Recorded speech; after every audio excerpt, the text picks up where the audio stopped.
মই কামৰূপ একাডেমি স্কুলত পঢ়িছিলোঁ কটন কলেজিয়েট আছিলে কামৰূপ একাডেমি স্কুল আছিলে ষ্টুডেণ্ট অৱস্থাত পঢ়া শুনাই মই ইমান বেয়া নাছিলোঁ দেউতাৰ ওচৰত অপশ্যন আছিলে যে কলেজিয়েটত আমাক পঢ়াব নে কামৰূপ একাডেমিত পঢ়াব কিন্তু মোৰ দেউতাই এটা কথা কৈছিলে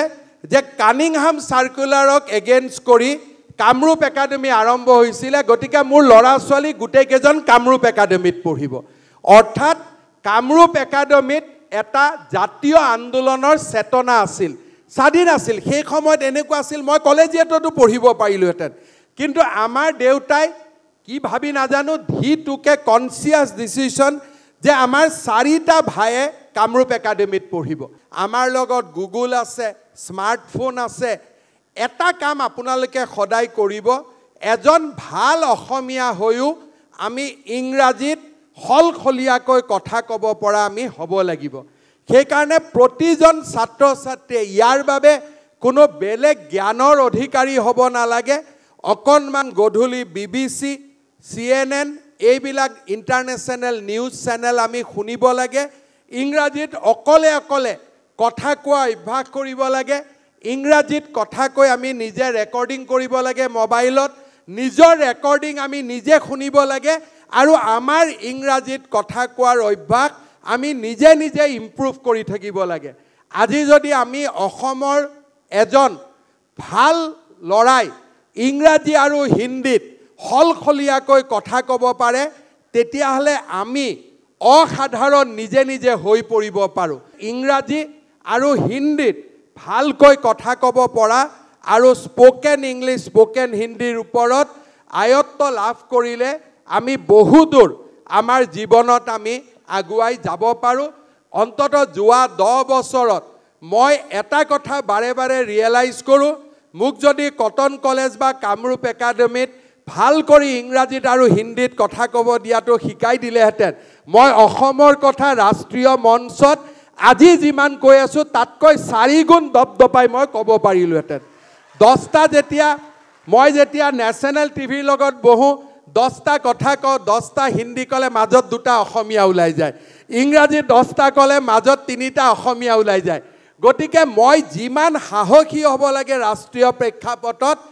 মোৰ সাহসৰ অভাৱ নাই কিন্তু ভাষাই মোক অলপ কৰবাত নহয় কৰবাত টানি ধৰে মই আজি জীৱনৰ এই পৰ্যায়ত থিয় হৈ মই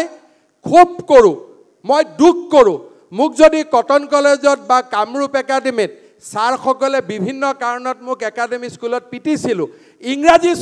ইংৰাজী নোকোৱা কাৰণে যদি মোক 2 চাট মাৰিলেহেঁতেন আজি হয়তো মই অসমক আৰু ভালকৈ প্ৰতিনিধিত্ব কৰিব পাৰিলোহেঁতেন আজি বহুত সময়ত আমাক কয় এই অসমৰ MP কথাই নকয় ইংৰাজী হিন্দীৰ বাতাবৰণৰ লোকসভাত গৈ অসমীয়াত কিমান কথা ক'ব পাৰিব তেওঁক দুখ দি লাভ নাই কলেজখনত সেই পৰিৱেশ আছিল নে নাই স্কুলখনত সেই পৰিৱেশ আছিল নে নাই আমাৰ যেতিয়া মই কটন কলেজৰ জেনেৰেল ছেক্ৰেটাৰী আছিলোঁ MC বৰুৱা ডিবেট হয় বি বৰুৱাটো মই ডিবেট কৰিব আহিছিলোঁ ফাৰ্ষ্ট ইয়াৰ মই ডিবেট কৰি বুজি পালোঁ যে ইংৰাজী ষ্টুডেণ্টৰ লগত ডিবেট কৰিলে আমি কেতিয়াও প্ৰাইজ নাপাম তেতিয়া মই সদায় কলেজত ক'লোঁ ছাৰ ডিবেট যদি হ'ব লাগে অসমীয়া মাধ্যম বেলেগে হ'ব লাগিব ইংৰাজী মাধ্যম বেলেগে হ'ব লাগিব অসমীয়া মাধ্যমত ডিবেট হ'ল ফাৰ্ষ্টে হৈ থাকিলোঁ কিন্তু শদিয়াৰ পৰা ধুবুৰীলৈহে হ'ব পাৰিলোঁ ইংৰাজীত যদি ডিবেট কৰিলেহেঁতেন তেতিয়া মই ষ্টেণ্ট ষ্টিফেন্সত যাব পাৰিলোহেঁতেন এই যে আমি ইংৰাজী আৰু হিন্দীত কথা ক'ব নোৱাৰোঁ সিয়ে আমাক বহুত দূৰ পিছুৱাই লৈ যায় আজি জীৱনৰ 55 বছৰত থিয় হৈ তাক মই মৰ্মে উপলব্ধি কৰোঁ জাতীয়তাবাদী আমি হ'ব লাগে কিন্তু জাতীয়তাবাদ বিজ্ঞানৰ ভিত্তিত হ'ব লাগে বৈজ্ঞানিক জাতীয়তাবাদ হ'ব লাগে সমসাময়িক জাতীয়তাবাদ হ'ব লাগে জাতীয়তাবাদে আমাক যেতিয়া পংগু কৰে তেনে জাতীয়তাবাদে আমাক কেতিয়াও আগুৱাই লৈ যাব নোৱাৰে আমাক এনে জাতীয়তাবাদ লাগে যোনে অসমীয়াত কবিতা লিখিব পাৰে গান গাব পাৰে উপন্যাস লিখিব পাৰে কিন্তু ইংৰাজী নভেলো লিখিব পাৰে হিন্দীও পঢ়িব পাৰে তেনেকুৱা জাতীয়তাবাদ আমাক লাগে যাক সুস্থ জাতীয়তাবাদ আৰু বৈজ্ঞানিক জাতীয়তাবাদ বুলি কয় মই আমাৰ ল'ৰা ছোৱালীক অনুৰোধ কৰিম স্মাৰ্টফোনটো আমি যি কামতে বেলেগ কামত ব্যৱহাৰ নকৰোঁ কিয় আপোনালোকৰ হাতত থকা স্মাৰ্টফোনটো ইংৰাজী পঢ়িব পৰাকৈ আৰু হিন্দী শিকিব পৰাকৈ ব্যৱহাৰ কৰক